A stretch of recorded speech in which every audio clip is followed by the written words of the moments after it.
We have talked about average acceleration in previous session. So what is average acceleration? Suppose there is an object, a point object, which is moving in this direction, and let's say at an instance t1 it is at this position A, and let's say it is at position B at another instance t2, and let's say its velocity at position A is u bar and velocity at position B is v bar. Then the acceleration, or rather average acceleration, is defined as, let me write, a bar is equal to v bar minus u bar divided by the t2 minus t1.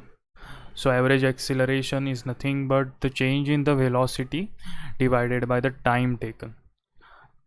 Now we have also seen one case where this acceleration is uniform. That is, suppose there is an object which is at this position, and let's say there is the origin, and it acquires 20 meter per second speed in 1 second. So in 1 second it has acquired 20 meter per second speed, and in the next 1 second it acquires 40 meter per second speed, suppose. Now in this case, and it goes on like it is 60 meter per second at another 1 second, after another 1 second, so on. So in this case we have seen that this increment in the velocity is in 20 meter per second. So 40 minus 20 is 20 meter per second, 60 minus 40 is 20 meter per second. So the increment in the velocity is that of 20 meter per second. Now if I calculate the acceleration of this, then it will be 20 minus 0, that is final minus initial velocity, divided by the 1 seconds, which is nothing but it is meter per second over here. This is 20 meter per second square. So this is the acceleration, and even if I take this interval, even then the acceleration will be same. So what will be it? It will be 40 meter per second minus 20 meter per second divided by 1 second. So this becomes 20 meter per second square. So the acceleration is same. Even if I take any interval like this and calculate the acceleration, it will be same. So this case, let's say number 1 case, is the case of uniformly accelerated motion. Now what about the non-uniformly accelerated motion? That is, the increment is not constant in the velocity. That is non-uniformly accelerated motion. So acceleration during the journey is different at different time instances. So in that case we have defined average acceleration to assess the overall motion of the object. Now let's say this is point P and this is point Q, and it is moving with a variable acceleration from point P to point Q.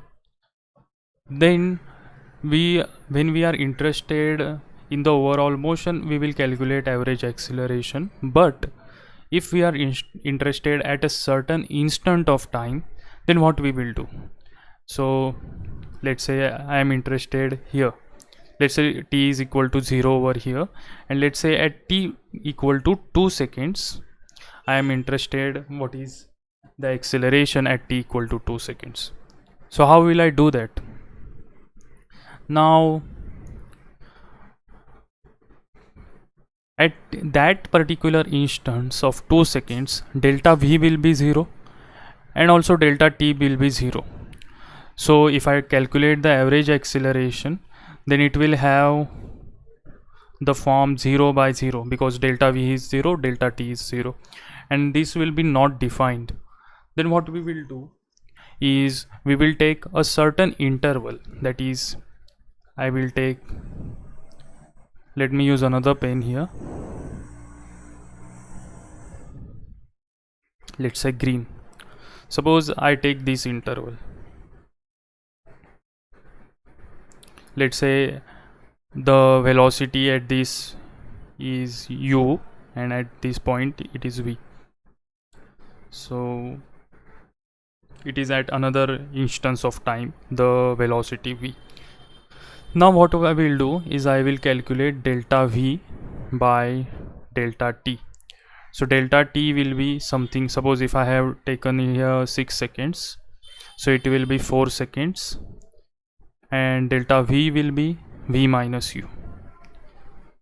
Now this is not the good estimate. Why? Because in between there is a space in between these 2 points, these green dots here.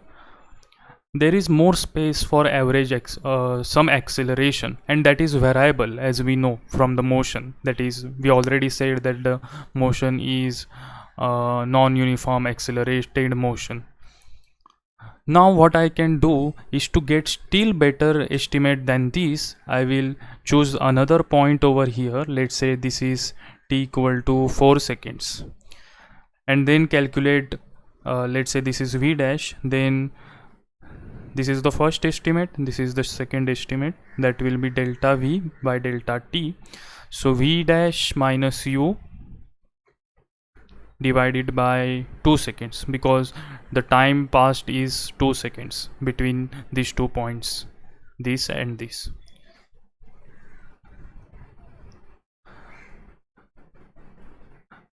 Now this is better estimate than the first estimate, but still it is not enough, because there is again much more space where we have to account for the correct acceleration, because in between these 2 points there is acceleration, variable acceleration, which is taking place. So to get a better estimate, what I will do is I will keep on decreasing this line, or this distance between these 2 green dots. So I will estimate for this, I will estimate for this, and so on, such that my delta t, that is the, let's say the another time instance is t dash, so delta t approaches 0, and that will be the better estimate. So what will be it? Delta v by delta t, and let's take the limit as delta t tends to 0.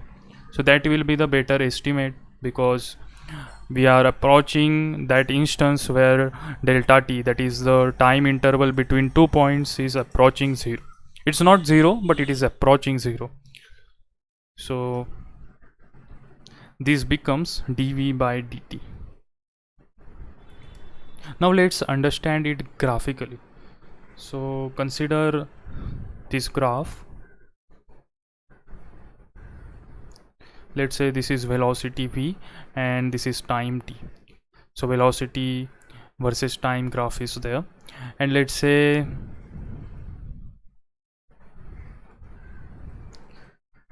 this is the simplest one I can think of. So this graph looks like this, v versus t. Now I'm interested in the acceleration at this point, suppose t equal to 2 seconds. So then what will be the acceleration? Again I will do the same thing I have done earlier. I will define a time interval. Let's use green color here. Let's say this is point P, and let's say this is point Q, and now I will connect these 2 points P and Q, and then let's say this is some time instance t dash.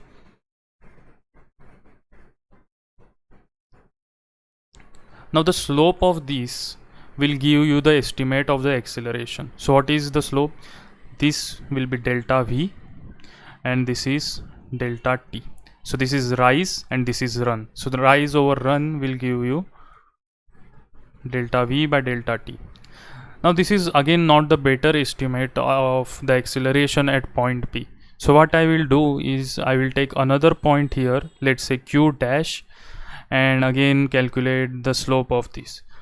Again I will this is not a better estimate. I can find much better estimate than this by taking another point here, let's say r, and calculating the slope. So I will go on like this till I approach this point P. So delta t tends to 0, that is the difference between this time t equal to 2 seconds and the another time instance t.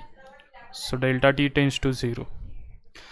So this is nothing but the tangent at this point, like this. So let me erase everything. So